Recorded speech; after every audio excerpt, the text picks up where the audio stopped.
நாங்கள் இன்றைக்கு தரம் 6 கணிதத்தில 22வது பாடலான தரவுகளை சேகரித்தல்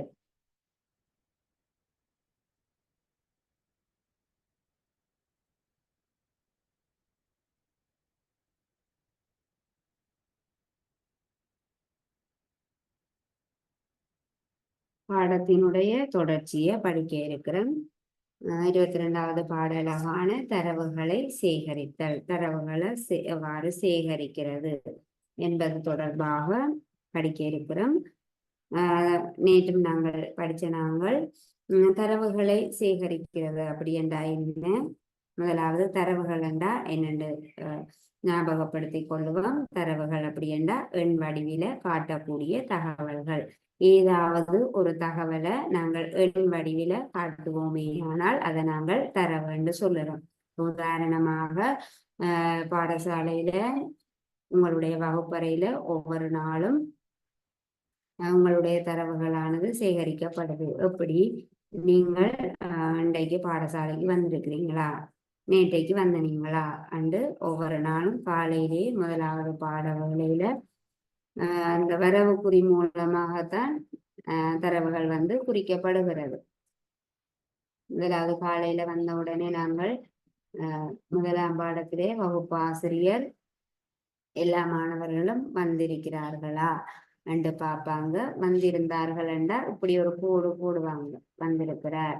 வராட்டி வரையில்லை, இப்படி பூஜ்ஜியத்தின் மூலமாக வரவில்லை என்பதை காட்டுவதற்காக இதை பயன்படுத்துவார்கள். வந்திருக்கிறார் என்பதை காட்டுவதற்காக இப்படி ஒரு சாய்வான ஒரு கோட்டை போட்டு உங்களுடைய தரவுகளானது அந்த மாணவர்களுடைய வருகை டாப்பில ஒவ்வொரு நாளும் பதியப்படும். அந்த டாப்பில பார்த்தனீங்கன்னா தெரியும், குறிக்கப்படக்கூடிய இந்த சாய்வான கோட்டைத்தான் நாங்கள் என்ன சொல்லுவோம், வரவு குறி என்று சொல்லுவோம்.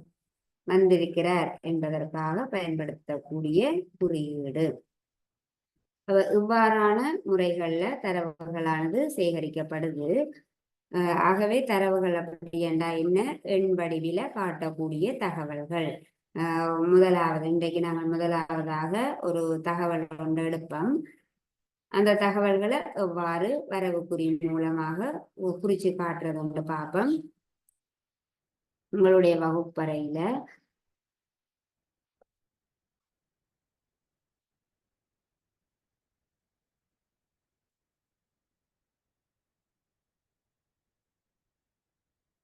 நாங்கள் காலையில பாடசாலைக்கு வரும்போது என்ன மாதிரி வாரம் என்பதை பற்றின ஒரு தரவு ஒன்று சேகரிக்கப்படுகிறது. இப்ப தரம் 6 மாணவர்களை கொண்ட ஒரு வகுப்பறையில 30 மாணவர்கள் இருக்கிறாங்க. மாணவர்கள் காலையில பாடசாலைக்கு வரும்போது என்ன மாதிரி வாராங்க, அப்படி நடந்து வராங்களா, பஸ்ல வராங்களா, அல்லது சைக்கிள்ல வராங்களா, அல்லது வேற ஏதாவது வண்டியில வராங்களா என்பதை பற்றின ஒரு தரவானது சேகரிக்கப்படுகிறது. பாடசாலைக்கு சமூகம் அளிக்கும் விதம்.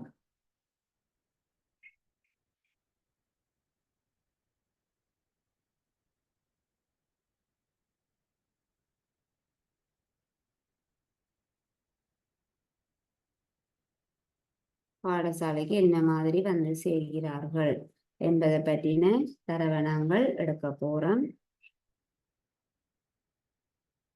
மாணவர்களின் எண்ணிக்கை,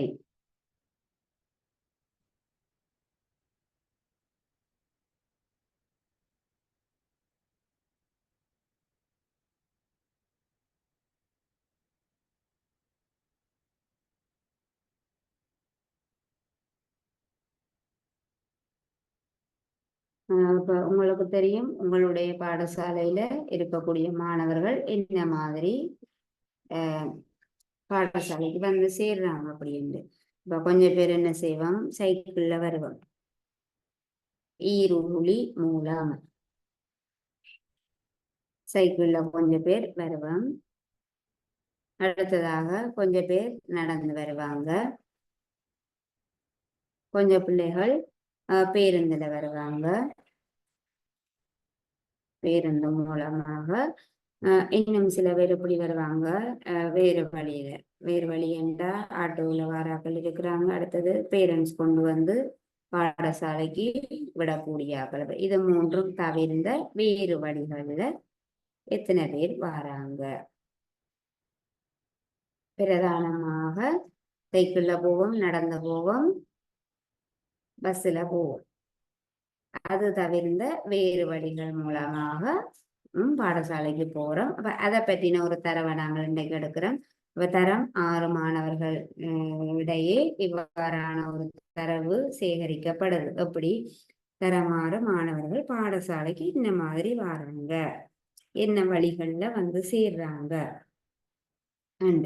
இப்ப 30 மாணவர்கள்ல சைக்கிள்ல 15 பேர் வராங்க, நடந்து 6 பேர் வராங்க, பேருந்துல 4 பேர் வராங்க, இப்ப வேறு வழிகள்ல 5 பேர் வராங்க. மொத்தம் 30 மாணவர்கள் இருக்கக்கூடிய ஒரு வகுப்பறையில 15 மாணவர்கள் சைக்கிள்ல, 6 மாணவர்கள் நடந்து, 4 மாணவர்கள் பேருந்துல, 5 மாணவர்கள் வேற ஏதோ வழியில வந்து சேர்றாங்க. மொத்தமாக இத்தனை மாணவர்கள்? 30 மாணவர்கள். 15 மாறும் 21, 21 4, 25, 25 5, 30 பேர் இருக்கிறாங்க. இப்ப இது ஒரு தரவு.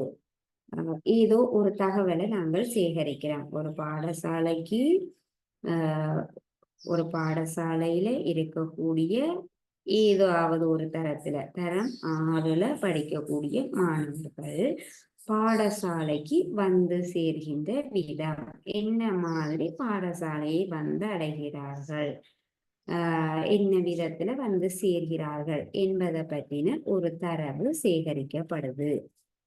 இந்த தரவுகள், அப்ப இதுதான் தரவுகள் என்று சொல்றோம். தரவுகளை இங்க நாங்கள் சேகரிக்கிறோம் தான் தரவுகளை சேகரிக்கிறோம். ஏதாவது ஒரு தகவலை சேகரிக்கிறது. நாங்கள் இந்த தரவுகளை சேகரிப்பதற்காக இந்த முறையை பயன்படுத்தலாம், வரவு குறிமுறையை பயன்படுத்தலாம். வரவு குறிமுறையில சேகரிக்க வேண்டாம், ஈஸியாக இருக்கும். அப்ப இந்த மாணவர்களோட எண்ணிக்கை இந்த மாதிரி வரவு குறி மூலம் குறிச்சு காட்டுறது என்று பார்க்க போறோம். வரவு குறி மூலம் இந்த மாணவர்களின் எண்ணிக்கையை எவ்வாறு குறிச்சு காட்டுறது?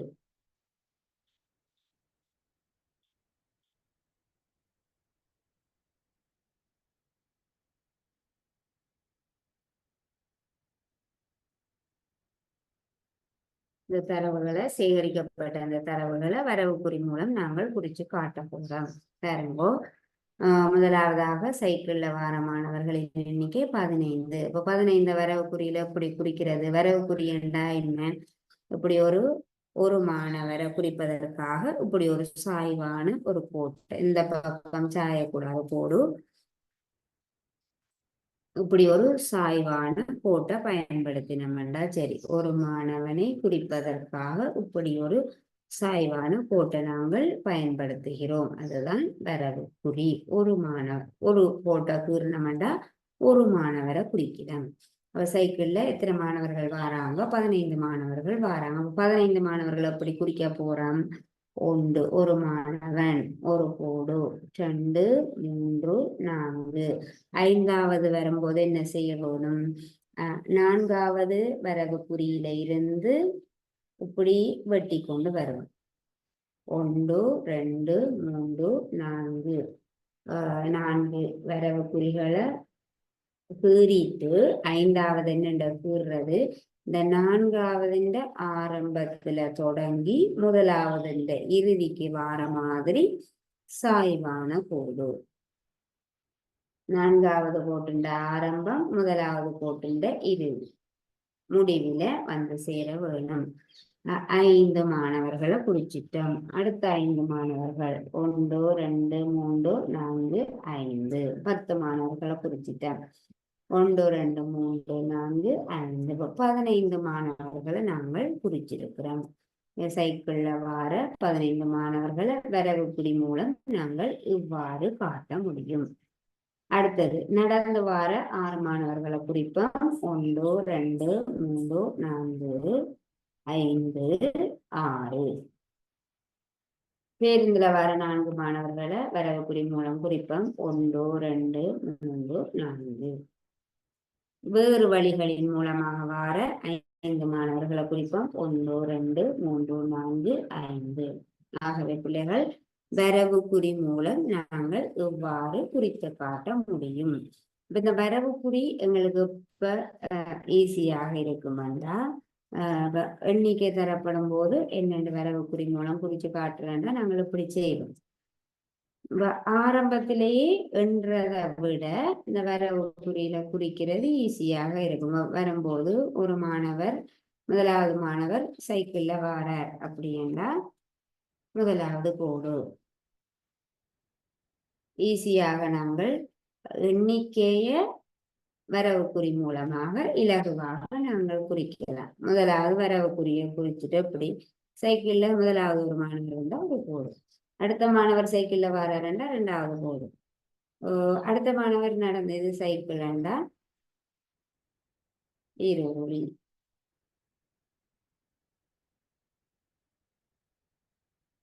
எல்லாரையும் குறிச்சு வச்சுக்கொண்டு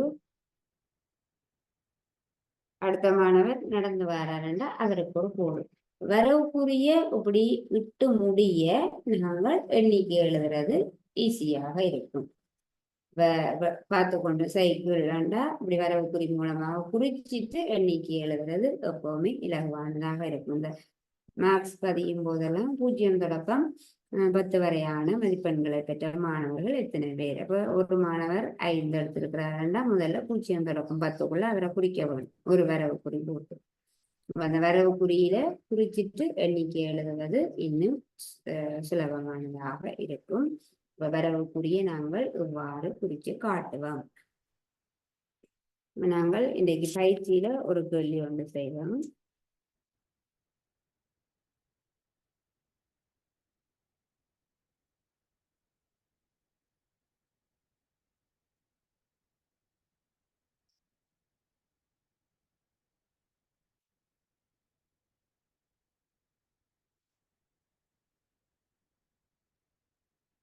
பக்கம் உங்களுடைய தரமாறு கணித புத்தகத்துல 141வது பக்கத்துல இருக்கக்கூடிய பயிற்சி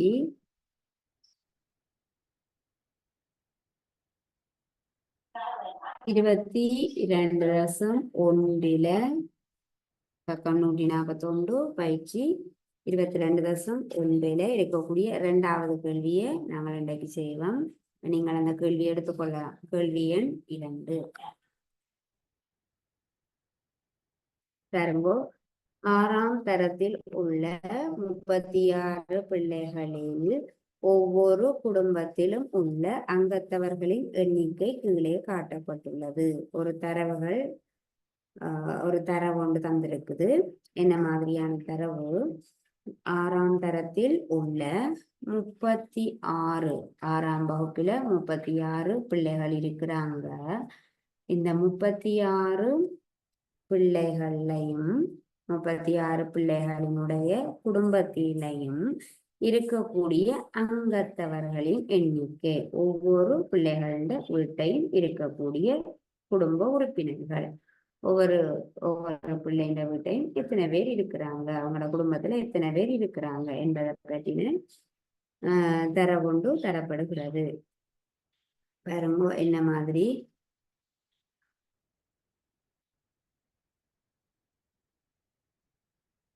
3 4 5 5 6 3 4 5 5 6 2 3. அடுத்தது 5 4 3 5 5 6 5 4 3 6 3 2. அடுத்ததாக 4 5 6 4 5 6 6 5 5 6 2 2 எண்ணி பார்த்தோம்னா 36 வரும். தரம் 6 வகுப்புல இருக்கக்கூடிய 36 பிள்ளைகள் 1 2 3 4 5 6 7 8 9 10 11 12 ஒரு வரிசையில 12 ஒரு வரிசையில 12 பிள்ளைகள குடும்பத்துல இருக்கக்கூடிய அங்கத்தவர்கள எண்ணிக்கை காட்டப்பட்டிருக்கு. ஒரு வரிசையில 12 3 வரிசையில 36 பிள்ளைகள். இந்த 36 பிள்ளைகள வீட்டிலையும் இருக்கக்கூடிய அங்கத்தவர்களின் எண்ணிக்கை தரவுகளாக இங்க காட்டப்பட்டிருக்குது. அப்ப இதை வச்சு கொண்டு நாங்கள் ஒரு அட்டவணையை நிரப்ப போறோம். அட்டவணை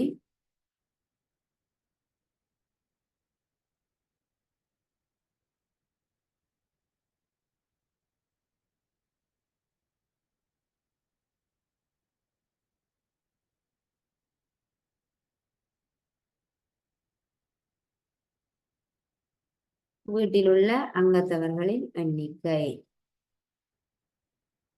வீட்டிலுள்ள அங்கத்தவர்களின் எண்ணிக்கை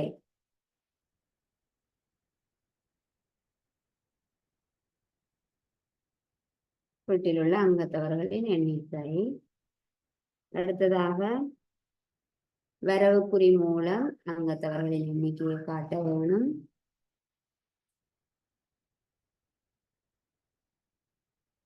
இது குடும்பங்களின் எண்ணிக்கை.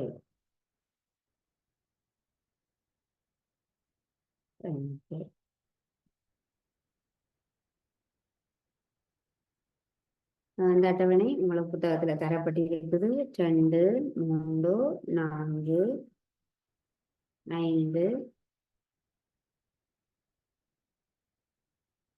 5 6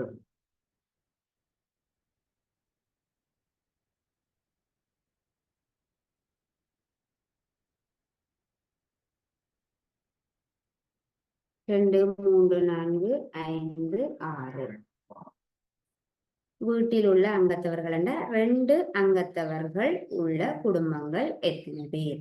3 அங்கத்தவர்கள் உள்ள குடும்பங்கள் எத்தனை? 4 அங்கத்தவர்கள் உள்ள குடும்பங்கள் எத்தனை? 5 அங்கத்தவர்கள் உள்ள குடும்பங்கள் எத்தனை?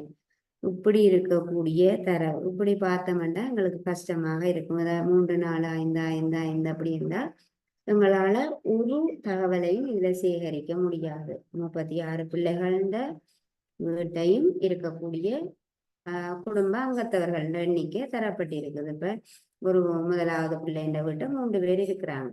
2வது பிள்ளைன்ற வீட்டை 4 பேர் இருக்கிறாங்க. 3வது பிள்ளைன்ற வீட்டை 5 பேர் இருக்கிறாங்க. 5 அங்கத்தவர்கள் இருக்கிறார்கள். இப்படியே பார்த்து கொண்டோம்னா நிறைய விஷயங்களை எங்களால கண்டுபிடிக்க முடியாது. நிறைய கேள்விகளுக்கு பதிலளிக்க இயலாது. ஆனால் இப்படி அதை ஒரு இலகுவாக இப்படியான தரவாக சேகரிச்சோம்னா இன்னும் நிறைய விஷயங்களை நாங்கள் அறியக்கூடியதாக இருக்கும். பாருங்கோ என்ன சொல்லியிருக்கு? வீட்டில் உள்ள அங்கத்தவர்கள் 2 அங்கத்தவர்கள் உள்ள குடும்பங்கள் எத்தனை என்று நாங்கள் இப்ப குறிச்சு காட்ட போறோம். இப்ப என்ன செய்ய வேணும்?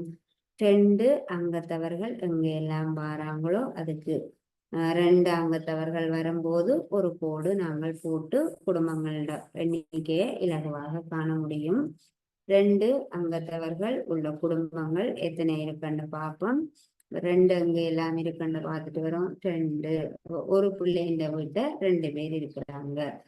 ஒரு பிள்ளைய குறிக்க ஒரு சாய்வான கோடு வரவு குறியில ஒரு பிள்ளைய குறிக்கிறேன். அடுத்ததாக 2 அங்கத்தவர்கள் இருக்கிற மாதிரி அடுத்த இன்னும் ஒரு பிள்ளைன்ற வீட்டை 2 அங்கத்தவர்கள் இருக்கிறார்கள். அப்ப 2வது பிள்ளைய குறிக்கிறேன். அடுத்ததாக 3வது இன்னும் ஒரு பிள்ளைன்ற வீட்டை 2 அங்கத்தவர்கள் 4வது 2 அங்கத்தவர்கள் இருக்கிறார்கள்.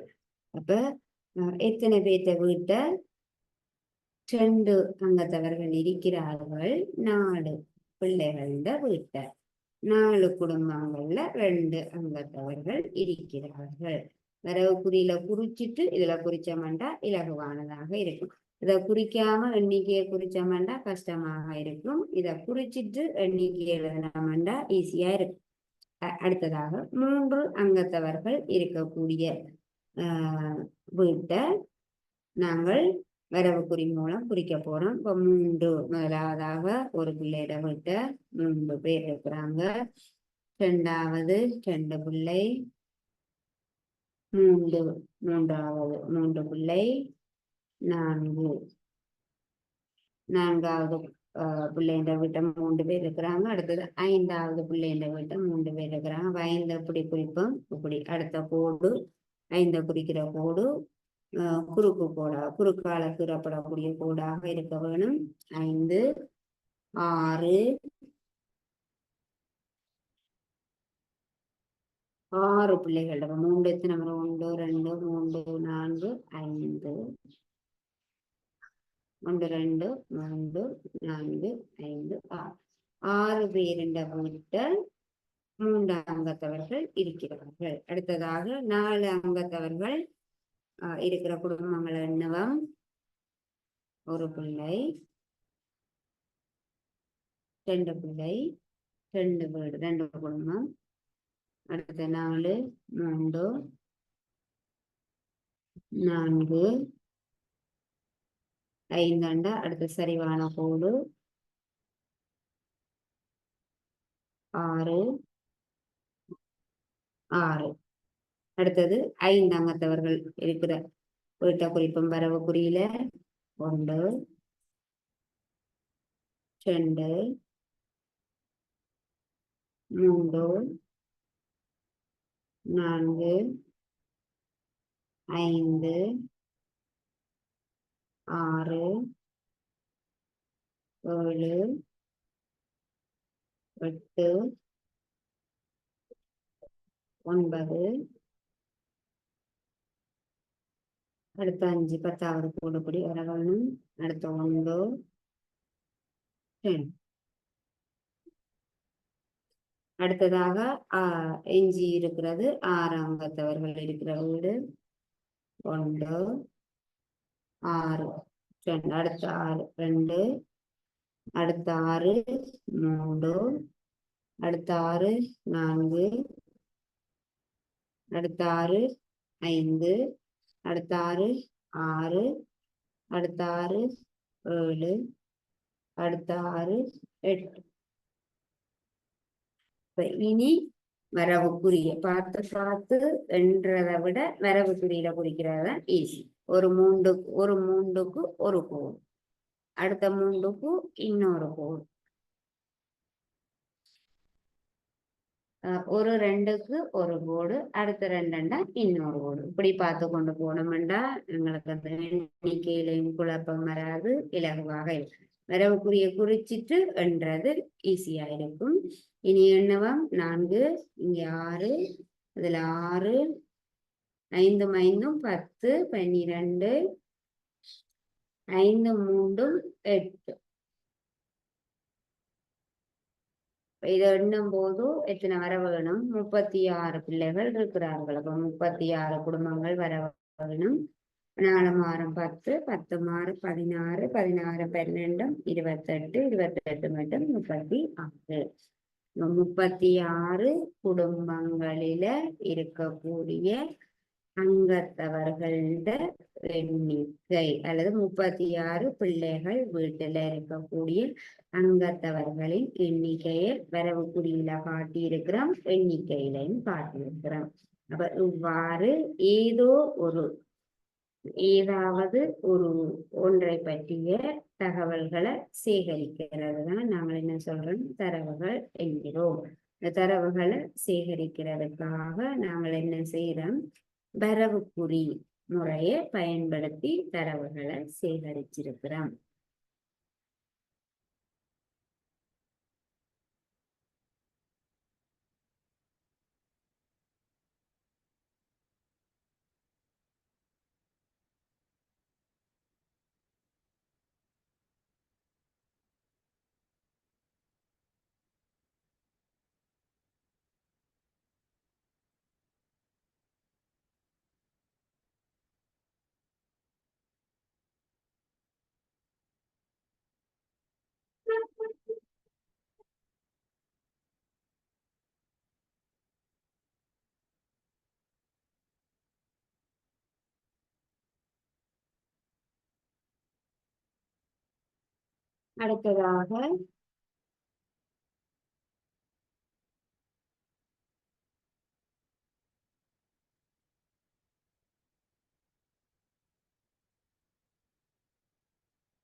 அடுத்ததாக நாங்கள் படிக்க இருக்கிறது பட வரைவு மூலம் தரவுகளை வகை குறித்தல். தரவுகளை வகை குறிப்பதற்காக வரவு குறிமுறையை நாங்கள் பயன்படுத்தினோம். தரவுகளை சேகரிப்பதற்காக வரவு குறிமுறையில எவ்வாறு தரவுகளை சேகரிக்கிறது என்று படிச்ச நாங்கள் அடுத்ததாக பட வரைவு மூலம் தரவுகளை எவ்வாறு வகை குறிப்பது என்று படிக்க போறோம். பட வரைவு மூலம் தரவுகளை வகை குறித்தல்.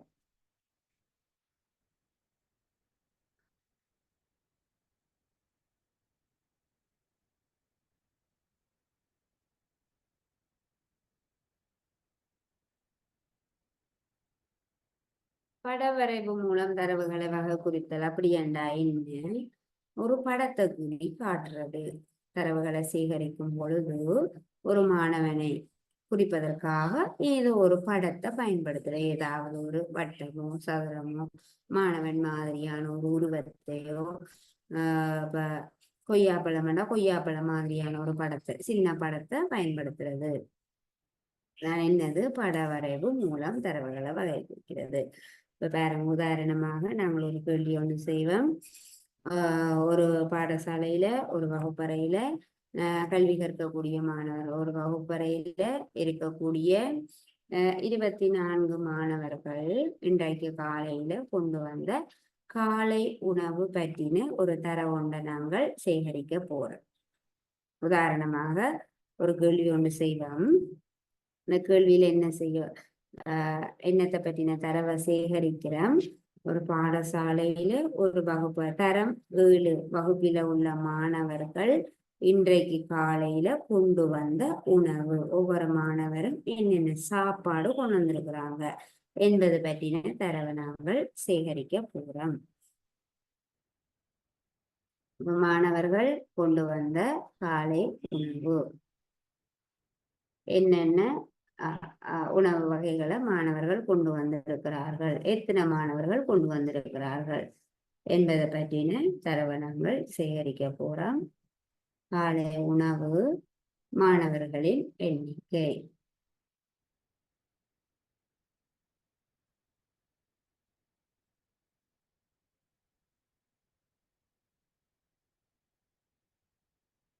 இப்ப பெரும்பாலும் நாங்கள் வகுப்பறையில என்னென்ன சாப்பாடுகள் கொண்டு போவோம்? காலையில எங்களுடைய வகுப்பறையில மாணவர்கள் என்னென்ன சாப்பாடுகள் வளமையா கொண்டு வருவாங்க? பெரும்பாலும் புட்டு கொண்டு வருவாங்க. அடுத்ததாக இடியப்பம் கொண்டு வருவாங்க. அடுத்ததாக ரொட்டி கொண்டு வருவாங்க. அடுத்ததாக தோசை. நாங்கள் இன்றைக்கு மாணவர்கள் கொண்டு வந்த 4 வகையான உணவுகள் கொண்டு வந்திருக்கிறாங்க. இந்த 4 வகையான உணவுகளையும் மாணவர்களோட எண்ணிக்கையும் பற்றின தரவு எடுக்க போறோம். ஒரு பாடசாலையில தரம் 7ல கல்வி கற்கக்கூடிய 24 மாணவர்கள் கொண்டு வந்த காலை உணவு பற்றின தரவுகள் சேகரிக்கப்படுகிறது. 24 மாணவர்களும் என்னென்ன சாப்பாடு கொண்டு வந்திருக்கிறாங்க என்பதை பற்றின தரவுகளை சேகரிக்க போறோம். பாருங்கோ, புட்டு காலை உணவாக புட்டு கொண்டு வந்த மாணவர்கள் எண்ணிக்கை 10.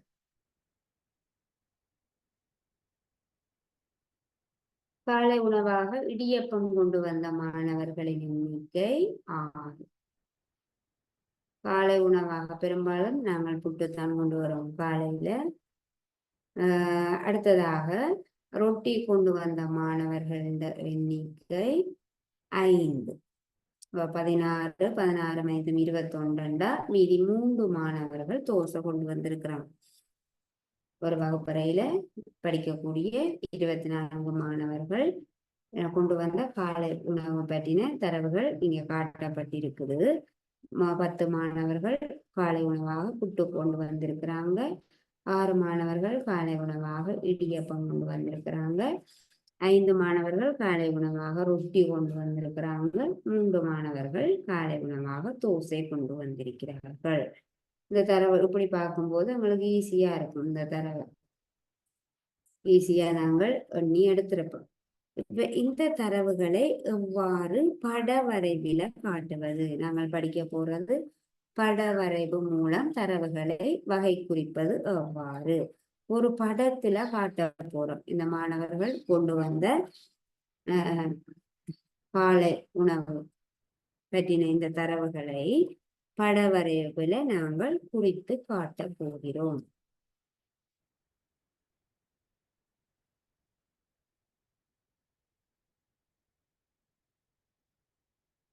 பட வரைவில குறித்து காட்டுறதுக்கு எண்ணிக்கையை நாங்கள் சைட்ல எழுதி கொள்ளுவோம். புட்டு கொண்டு வந்தவர்கள் எண்ணிக்கை 10 பேர். இடியப்பம் கொண்டு வந்திருக்கிறவர்கள் எண்ணிக்கை 6. ரொட்டி 5 பேர் கொண்டு வந்திருக்கிறாங்க. தோசை 3 பேர் கொண்டு வந்திருக்கிறாங்க. இந்த தரவுகளை நாங்கள் வரவுக்குறி மூலம் குறித்து காட்டின மாதிரி படவரைவு மூலம் நாங்கள் குறித்து காட்ட போகிறோம். படவரைவு மூலம் இது பக்கத்துல இந்த தகவல் இருக்குது. நாங்கள் 2 அட்டவணையாக கூற வேணும். கேள்வி ஒன்றா விடைக்கு நாங்கள் இன்னொரு அட்டவணை கூற வேணும். அப்ப எங்களுக்கு இடம் காணாது. ஆகவே இந்த தகவல்களை பக்கத்துல எழுதிட்டு இந்த தரவுகளை நாங்கள் படவரைவுல காட்ட போறோம். படவரைவு மூலம் வரவுக்குறி மூலம் மாதிரி படவரைவு மூலம் இந்த தகவல்களை காட்ட போகிறோம். படவரைவுண்டா என்ன? படத்தின் மூலம் காட்டுறது. புட்டு 10 பேர் கொண்டு வந்திருக்கு. அப்ப 10 பேரையும் ஏதாவது ஒரு படத்தை வரைந்து காட்ட வேணும். மாணவனை குறிக்கிற மாதிரியான படம் நாங்கள் எவ்வாறு மாணவர்கள் அல்லது ஆக்களை குறிக்கிற மாதிரி இப்படி படம் குறி காட்டணும். 1 என்பது ஒரு மாணவரை குறிக்கிறது. இப்ப புட்டு கொண்டு வந்திருக்கிற மாணவர்களுடைய எண்ணிக்கை 10 பேர். 10 பேரை நாங்கள் குறி காட்ட வேணும். 3, 4, 5, 6, 7, 8, 9, 10. பாருங்க, படத்தை வரைஞ்சி இந்த தரவுகளை நாங்கள் குறித்து காட்டியிருக்கிறோம். புட்டு கொண்டு வந்த மாணவர்களுடைய எண்ணிக்கை 10. 10 பேரை படத்தின் மூலமாக படவரைவு மூலமாக நாங்கள் இப்படி காட்டியிருக்கிறோம். ஏதாவது மாணவனை குறிக்கிறேன்டா ஆக்களை குறிக்கிற மாதிரியான ஒரு படம், பந்தண்டா பந்தம் குறிக்கிற மாதிரியான ஒரு வட்ட வடிவ படத்தை நாங்கள் குறி காட்டலாம். மாம்பழம்டா மாம்பழம் மாதிரியான சின்ன படத்தை குறி காட்டலாம். இவ்வாறு ஏதாவது தரவுகளை வகை குறிப்பதற்காக இவ்வாறான படங்களை வரைந்து காட்டி குறிப்பதுதான் என்னது பட வரைவு மூலம் தரவுகளை குறிக்கிறது. அடுத்ததாக இடியப்பம் கொண்டு வந்த மாணவர்கள் எண்ணிக்கை எத்தனை? 6. 6 பேரை குறிச்சு காட்ட வேணும். ஒரு படம் ஒரு மாணவரை குறிக்கும். நாங்கள் 6 பேரை குறிப்பதற்காக 6 படங்களை கூற வேணும்.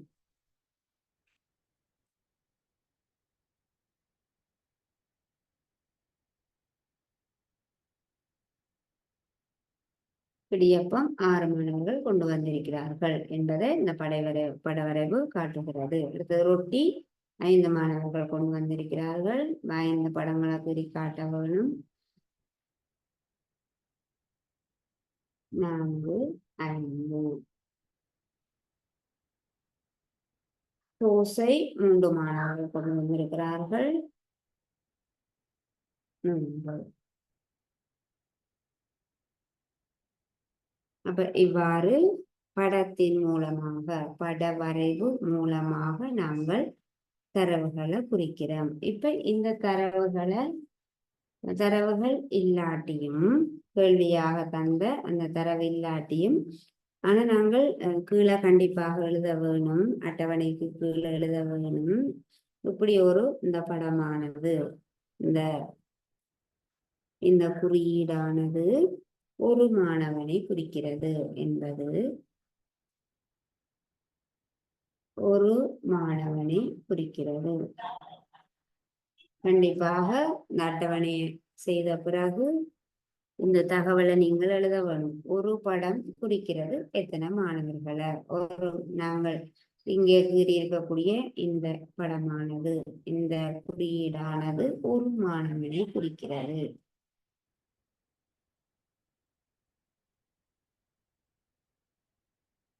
இப்ப எங்களுக்கு கேள்வி தராட்டியும் இந்த வரைவு மூலமாக நாங்கள் எண்ணிக்கையை காண முடியும். இந்த வரைவும் இந்த தகவலும் இருக்கும்போது பாருங்க, ஒரு தரவு ஒன்று காட்டப்பட்டிருக்குது. தரவுல மாணவர்கள் கொண்டு வந்த காலை உணவு தரப்பட்டிருக்குது. பக்கத்துல பட வரைவு மூலம் என்று சொல்லி படங்கள் வரைந்து காட்டப்பட்டிருக்குது. கீழே கொடுத்திருக்குது. இந்த குறியீடு என்பது ஒரு மாணவனை குறிக்கிறது. ஒரு குறியீடு ஒரு மாணவனை குறிக்கிறது. ஒரு படம் ஒரு மாணவனை குறிக்குது. அப்ப புட்டு கொண்டு வந்த மாணவர்களோட எண்ணிக்கை எத்தனை நாங்கள் இதிலேயே காணலாம். 1 2 3 4 5 6 7 8 9 10 குறியீடுகள் காட்டப்பட்டிருக்குது.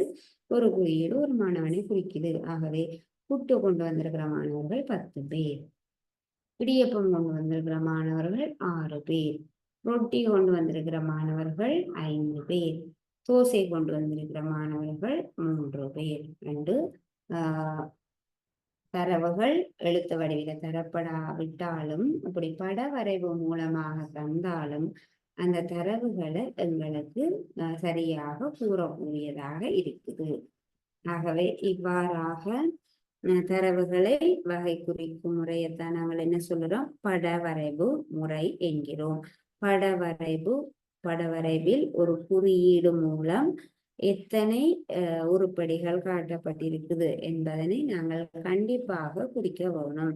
இந்த படவரைவில் ஒரு குறியீடு எத்தனை பேரை குறிக்கிறது என்பதை கண்டிப்பாக நாங்கள் சொல்ல வேணும். சொன்னாதான் இதை சொன்னாதான் இந்த தகவல் இந்த தரவை நாங்கள் அதாவது சேகரிக்க முடியும். இந்த குறியீடு எத்தனை மாணவர்கள் குறிக்குது. எப்பவும் ஒரு மாணவனை குறிக்கக்கூடியதாக இருக்காது. இப்ப தொகை கூட வரும்போது இதே தரவுகளை ஒரு வகுப்புல தரம் 6ல இருக்கக்கூடிய 60 மாணவர்கள் எங்களோட பாடசாலையில வகுப்புகள்ல ஒரு டிவிஷன் மட்டும் இருக்காது. 2 3 டிவிஷன் இருக்கும். ஒரு டிவிஷன்ல 30 பேருண்டா 2 டிவிஷன்லையும் சேர்த்து 60 பேர் இருப்பாங்க. அப்ப 60 பேருண்டா 60 பேர்ல புட்டு 40 பேர் கொண்டு வராங்கன்னா நாங்க 40 படத்தை கூற முடியாது. அப்ப என்ன செய்வோம்? ஒரு குறியீடு 5 மாணவர்களை குறிக்கிறதாக நாங்கள் படத்தை கூற முடியும். அப்ப ஒரு குறியீடு 40 மாணவர்கள் புட்டு கொண்டு வரக்கூடிய நேரத்துல 40 மாணவர்கள் புட்டு கொண்டு வராங்க அப்படி இல்லை. 60 மாணவர்கள்ல 40 இல்ல 30 மாணவர்கள் புட்டு கொண்டு வந்திருக்கிறாங்கண்டா 30 படத்தை நாங்கள் கீறி கொண்டிருக்க முடியாது. அப்ப என்ன செய்வோம்? ஒரு படத்தின் மூலமாக 5 மாணவர்களை நாங்கள் குறிச்சு காட்ட முடியும். அப்ப கண்டிப்பாக நாங்கள் கீழே சொல்ல வேணும். ஒரு குறியீடானது 5 மாணவர்களை குறிக்குது. ஆகவேதான் இந்த தகவல் மிகவும் முக்கியமானது. ஒரு குறியீடு எத்தனை மாணவர்களை குறிக்கிறது என்பதை நாங்கள் கண்டிப்பாக காட்ட வேணும். இவ்வாறான இந்த முறையில தரவுகளை வகை குறிக்கிற முறைக்குத்தான் என்ன பெயர்? படவரைவு முறையாகும். படவரைவில ஒரு குறியீட்டின் மூலமாக நாங்கள் தரவுகளை வகை குறித்து காட்டுகிறோம்.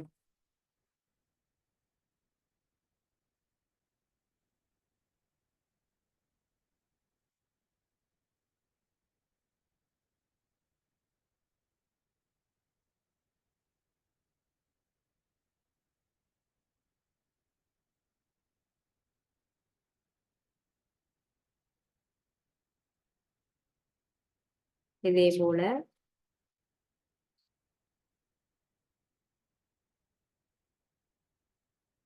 ஒரு வகுப்புல இருக்கக்கூடிய ஆகவே பிள்ளைகள், நாங்கள் இன்றைக்கு 2 விஷயங்களை பற்றி படிச்சு நாங்கள் தரவுகளை சேகரித்தல்.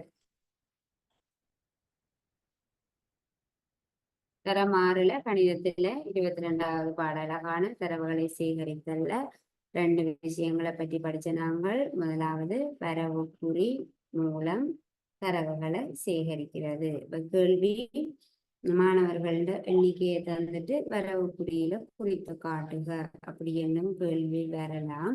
அல்லது நாங்கள் ஏற்கனவே பார்த்த மாதிரி அந்த பயிற்சியில 2வது கேள்வியை செய்தோம். ஒரு தரவை தந்துட்டு அந்த தரவுல இருந்து வரவு குறியையும் காட்டுற மாதிரி எண்ணிக்கையும் குறிக்கிற மாதிரியான ஒரு கேள்வி வரலாம். வரவு குறி மூலமாக எவ்வாறு தரவுகளை சேகரிக்கிறது என்று படிச்ச நாங்கள். வரவு குறி என்றால் என்ன?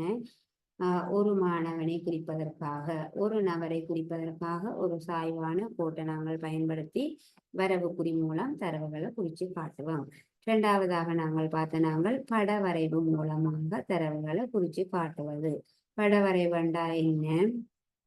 ஒரு மாணவனை வகை குறிப்பதற்காக, ஒரு மாணவனை குறிப்பதற்காக ஏதாவது ஒரு குறியீட்டுல காட்டுவது. படம் மாதிரியான பட வரைவில் ஒரு குறியீட்டின் மூலமாக ஒரு மாணவனை குறிச்சு காட்டுறது. ஒரு மாணவனை குறிக்கிறதுக்காக இப்படி ஒரு குறியீட்டை பயன்படுத்துறது. ஏதாவது ஒரு குறியீட்டின் மூலமாக தரவுகளை குறிச்சு காட்டக்கூடிய முறைக்கு என்ன பெயர்? படவரைவு முறை. தரவுகளை சேகரிப்பதற்காக இந்த 2 முறைகளையும் பற்றி நாங்கள் இன்றைக்கு படிச்ச நாங்கள். இதோட இன்றைய வகுப்பு நாங்கள் நிறைவு செய்து கொள்வோம். மீண்டும் அடுத்த வகுப்புல சந்திப்போம். தேங்க்யூ பிள்ளைகள்.